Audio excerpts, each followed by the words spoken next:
Vamos começar então falando sobre esse dado terrível que a gente tem tido contato nos últimos dias, nas últimas horas, nos últimos meses, o fato de que, para você ter uma ideia, a cada 44 adolescentes que dão à luz no país, 5 delas têm menos de 15 anos de idade. Então nós vamos falar da Semana Nacional de Prevenção da Gravidez na Adolescência e quem vai conversar com a gente é a Paula Alegria, ela é assessora de Advocacy e Direitos Sexuais e Reprodutivos da Plan Internacional Brasil. Paula, muito obrigado pelo tempo que você dedica aqui aos ouvintes do Manhã Bandeirantes. Olá, bom dia. O prazer é meu estar aqui com vocês. Paula, é um número assustador, hein? A cada 44 adolescentes que dão à luz no país, 5 delas têm menos de 15 anos. A que se deve esse problema que precisa ser discutido com urgência, ô Paula?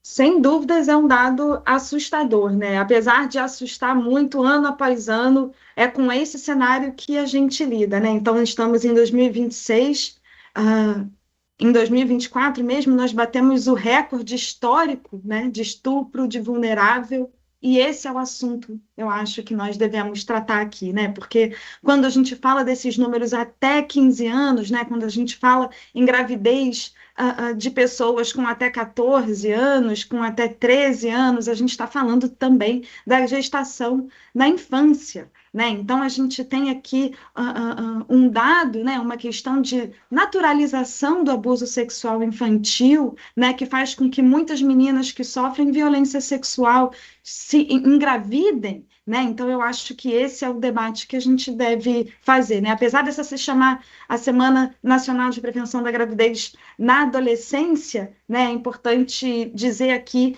que o que a gente está chamando de adolescência nesse caso são pessoas de 10 a 19 anos, que é a definição da OMS, da Organização Mundial da Saúde. Né? E no Brasil, pessoas de 10 anos, de 11 anos, de 12 anos, né? Boa parte dessas meninas a que se referem esses dados que você citou, né, são crianças. Né? E a gente entende que qualquer relação sexual, qualquer ato sexual com uma pessoa com menos de 14 anos é estupro de vulnerável, é crime de estupro de vulnerável no Brasil. Né? Então, esse é um dado que assusta, tanto por comprometer a vida e o futuro dessas meninas, né? Muitas delas acabam abandonando os estudos e, uma vez fora da escola, comprometem o acesso à renda, comprometem o acesso ao mercado de trabalho. Então, além, né, desses impactos sociais, socioeconômicos, tem também os impactos na saúde, né, do corpo de uma menina que não está ainda plenamente desenvolvido para uma gestação,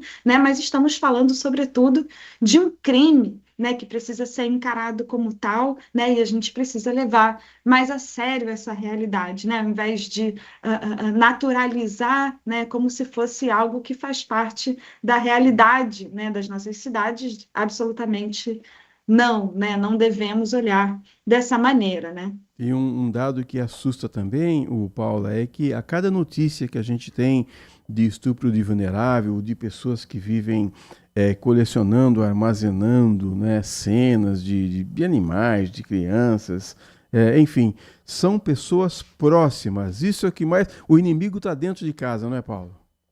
Exatamente. É muito impressionante a gente pensar que hoje o lugar mais inseguro, o lugar mais perigoso para uma criança estar, especialmente para uma menina, é dentro da própria casa. Né? Em mais de 70% dos casos, os agressores, né, os violadores desse abuso sexual infantil, esses abusadores, são do convívio das meninas. Né? Então, quer dizer, a gente está falando aqui de um crime de estupro de vulnerável cometido por uma pessoa em quem essa menina muitas vezes confia, com quem ela tem uma relação de confiança, uma relação familiar. Né? Então, também é muito importante que a gente converse com as famílias, né, para que as famílias se atentem, né, a possíveis sinais de violência, de risco, que também levem a sério aquilo que as crianças e adolescentes contam, né, que não façam pouco caso, que não negligenciem uma mudança de comportamento importante, né, porque pode ser um sinal de abuso sexual infantil e de abuso sexual infantil dentro de casa, né? A gente, infelizmente, não vive numa realidade em que as meninas estão só inseguras numa rua escura, num beco escuro, como muito tempo a gente acreditou, né? É dentro de casa que essas meninas correm mais perigo. É inegável que o brasileiro gosta de carnaval, que ama carnaval, e esse calor que faz intenso, essa superexposição do corpo, também é um outro fator que as meninas também precisam ser orientadas pelos pais, mas elas também precisam se cuidar um pouco, porque esse me parece. Teve um tempo que a gente dizia que novembro era o mês que mais tinha nascimentos, porque é justamente 9 meses após o carnaval, né, Paulo? Essa é uma conversa difícil, né? Porque independente da roupa que uma criança esteja usando, né? Pode ser uma criança na praia usando um Claro, biquíni, claro, né? Essa criança não pode ser responsabilizada por uma violência sexual, né? A responsabilidade é do adulto, claro. né? Então, quer dizer, seja criança, seja adolescente, seja até uma mulher adulta, independente da roupa que está usando, né? O crime não é usar um biquíni, o crime não é usar uma saia, né? O crime é abusar sexualmente, o crime é violentar sexualmente, né? Por isso que é tão importante que a gente faça esse debate, né? E converse também sobre a responsabilização criminal, inclusive, desses casos, né? É isso que eu ia dizer. O homem, ele não pode olhar para a pessoa e achar que só porque ela está com uma roupa mais confortável, ele tem direito de chegar perto, ou alguma coisa assim, né? Exatamente, especialmente quando se trata de crianças e adolescentes, né? E aí aqui eu digo especialmente, inclusive diante dos processos de responsabilização criminal, né? Então, quer dizer, até os 13 anos, uma pessoa não é capaz de consentir, né? Ou seja, se a lei entende, se a legislação entende que uma criança de 10, 11, 12, 13 anos não tem ainda capacidade intelectual, cognitiva, social, né, de dizer sim ou de dizer não, essa responsabilidade cai inteiramente sobre o adulto, né? Então, não há relativização possível nesse caso. Ah, porque a menina de 11, 12 anos estava dançando, estava vestindo um short curto, né? É violência sexual presumida por lei, né? Qualquer ato sexual com uma pessoa com menos de 13 anos, né, é violência sexual. E aí não há muita discussão sobre isso, né? Possível, porque a gente não Verdade. pode conceber que uma menina de 10 anos, de 11 anos, conheça as consequências de um ato sexual, conheça as consequências de uma violência sexual e tenha concordado com essas consequências, né? Eu tenho um dado que você me mandou aqui antecipadamente, que também assusta, o fato de que entre 2013 e 2023, 232 mil meninas foram estupradas e engravidaram, tornando-se mães mesmo sem querer. É um dado, assim, é como você falou, né? Muda a vida, muda a estrutura, perde o acesso à escola, muda a vida totalmente, muda o corpo, perde a infância. É uma situação terrível, não é, Paulo? Com certeza, e nesse caso é também importante falar, né, nesses casos de meninas que são estupradas, meninas que engravidam, e esse dado que você trouxe são meninas de até 13 anos, né? E aí são complicações para a saúde física e para a saúde mental também importantes de se dizer, né? A taxa de mortalidade materna de mães entre 10 e 14 anos é muito mais alta do que a média nacional de mortalidade materna. E aqui chamando de mortalidade materna, aquela mortalidade que tem a ver com a gestação, com o parto e com o pós-parto, né? A chance de um óbito fetal também aumenta, a chance de hemorragias, de uma pré-eclâmpsia, de um parto prematuro, né? Então, quer dizer, a gente está falando também de risco de vida, né? Então, essas mais de 200 mil meninas que foram estupradas, que engravidaram, muito provavelmente também identificaram tardiamente essa gestação, né? Porque uma menina de 10, 11 anos não conhece o próprio corpo ainda, né? A ponto de identificar rapidamente que possa estar grávida, né? E muitas vezes, na escola, essa menina começa a passar mal, ou ela tem um enjoo, a primeira coisa que passa pela cabeça, né, de um profissional, né, da educação, ou até mesmo de uma pessoa próxima a essa criança, é que ela esteja com alguma virose, é que ela esteja com alguma questão, né, no estômago, não que ela esteja grávida, né? Então, muitas vezes, demora-se para identificar a gravidez, essa gravidez acaba sendo a prova de um estupro. Consequentemente, o acompanhamento pré-natal começa mais tarde, né? E quanto menos consultas de pré-natal, quanto mais tarde o pré-natal começa, mais chances de impactos físicos e também na saúde mental dessa menina a gente tem, né? Então, a gente tem consequências que vão desde do abandono escolar. Hoje, para a gente ter uma ideia, para os ouvintes também acompanharem aqui a nossa conversa, o principal motivo para as meninas estarem fora da escola é a gravidez, né? Então, qual é o principal motivo hoje para as nossas adolescentes e estudantes abandonarem os estudos?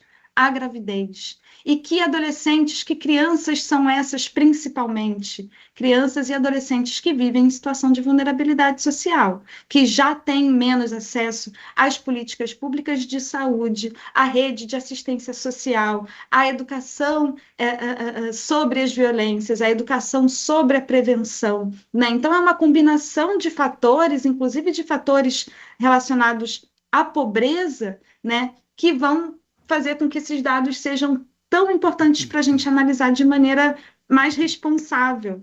Estamos conversando com a Paula Alegria, ela é assessora de Advocacy e Direitos Sexuais e Reprodutivos da Plan Internacional Brasil. O Edson Elias, nosso ouvinte, ele faz um comentário aqui, ele fala: bom dia, Xará, bom dia.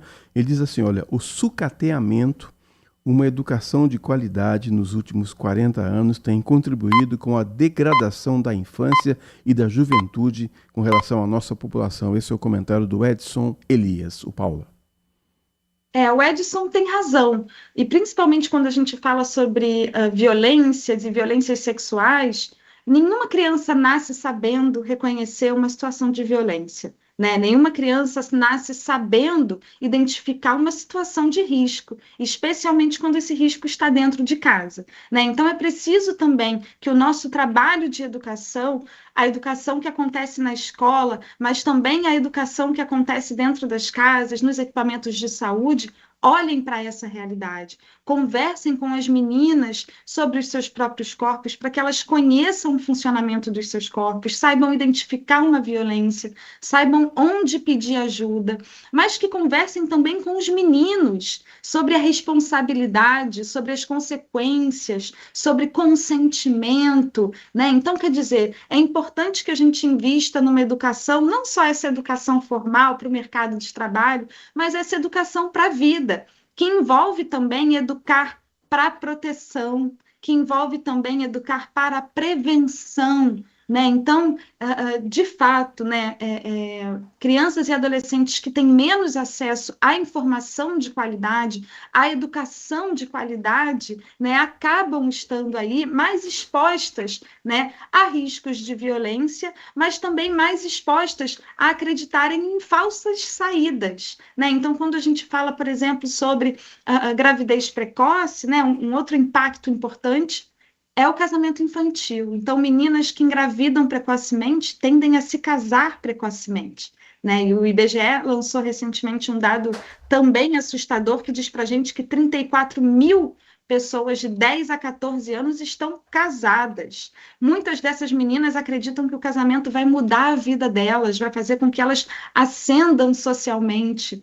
E isso não é o que a gente vê, né? O que a gente vê é que meninas que engravidam precocemente, meninas que se casam precocemente, e aí eu estou falando também da naturalização do abuso sexual infantil. Como é que a gente tem 34 mil meninas de 10 a 14 anos casadas em união conjugal, né? Acreditando que pode ser melhor para o futuro, porque não há outras oportunidades, né? Ou oportunidades que façam com que elas acreditem que a vida pode realmente ser melhor para elas no projeto de futuro que elas mesmas têm, né? Acreditando aí no poder da educação, da escolaridade, do acesso ao ensino superior, do acesso ao mercado de trabalho, né? Então, quer dizer, é uma série de causas e consequências, né, que vão se combinando, né, diante das desigualdades históricas que nós temos no nosso país, né? Não é à toa que a maior parte dessas meninas é negra, não é à toa que a maior parte dessas meninas vive nas periferias, vive no norte, vive no nordeste,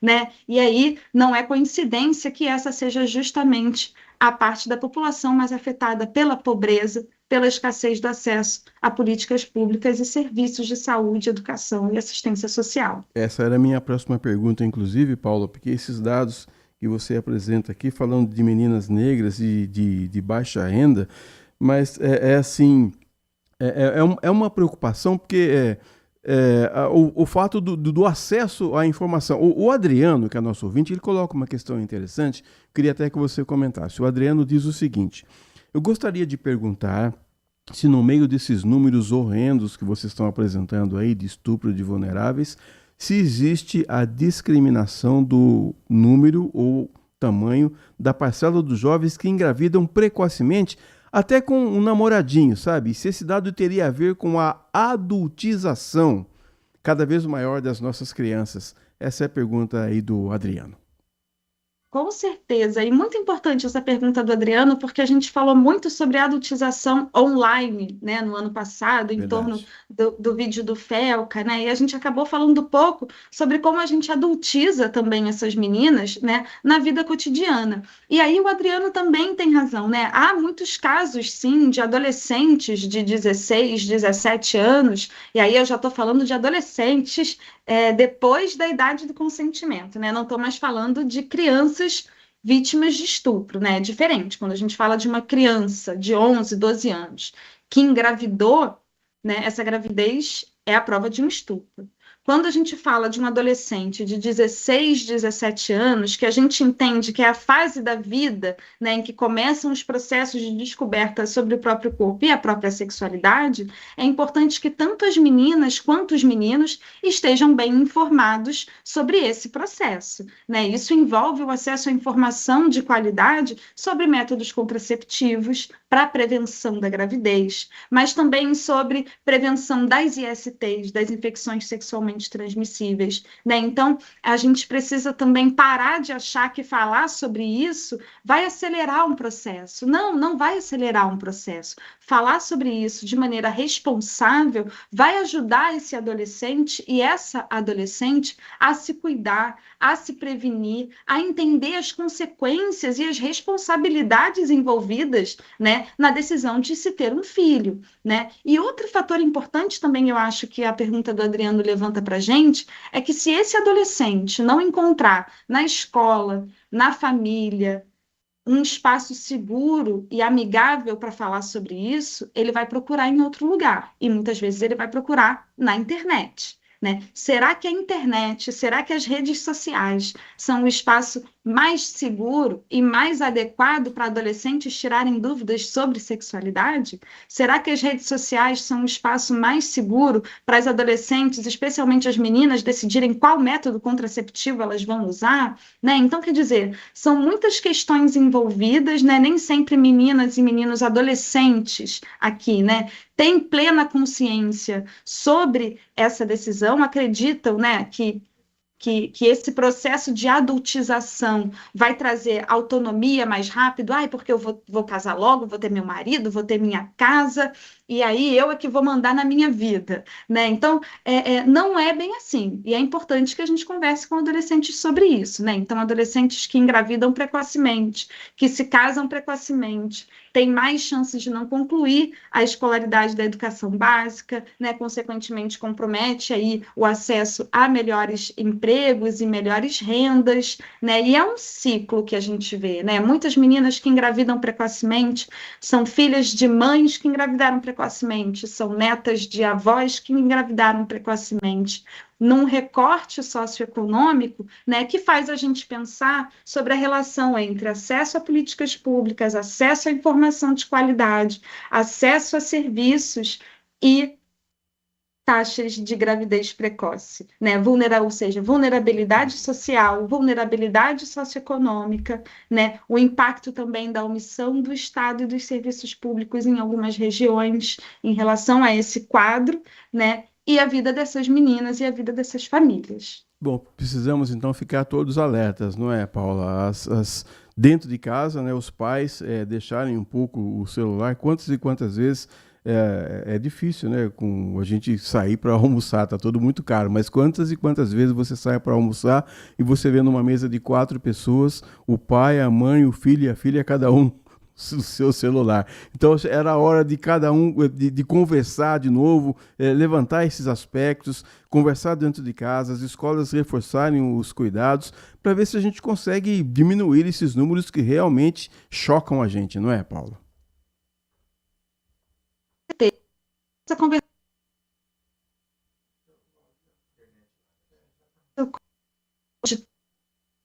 Eu vou pedir para você, acho que a sua internet está falhando um pouquinho, acho que eu vou pedir para você começar de novo a sua resposta para a gente poder concluir com a nossa entrevista. Vamos ver se a gente consegue, Paula. Tá certo. Ok, Não, tá só ok. levantando aqui, tá certo. Tá ok. Só levantando aqui que é importante também que a sociedade coletivamente, né, participe desse processo de proteção, né? Então, se você suspeita que uma criança ou adolescente possa ser vítima de violência sexual, né, diz que sim, né, chame o conselho tutelar, tire as suas dúvidas, procure informação, né, converse com crianças e adolescentes sobre os canais de ajuda, converse sobre o futuro com crianças e adolescentes, né? E leve também essa discussão mais a sério, não só as escolas, as famílias, mas toda a sociedade é rede de proteção de crianças e adolescentes. Conversamos com Paula Alegria, assessora de Advocacy e Direitos Sexuais e Reprodutivos da Plan Internacional Brasil. Muito obrigado pelos conhecimentos que você compartilhou aqui conosco, pelas dicas que você deu, que a gente possa ter um futuro aí mais promissor e menos agressivo com as nossas meninas. Obrigado, viu, Paula? Eu é que agradeço.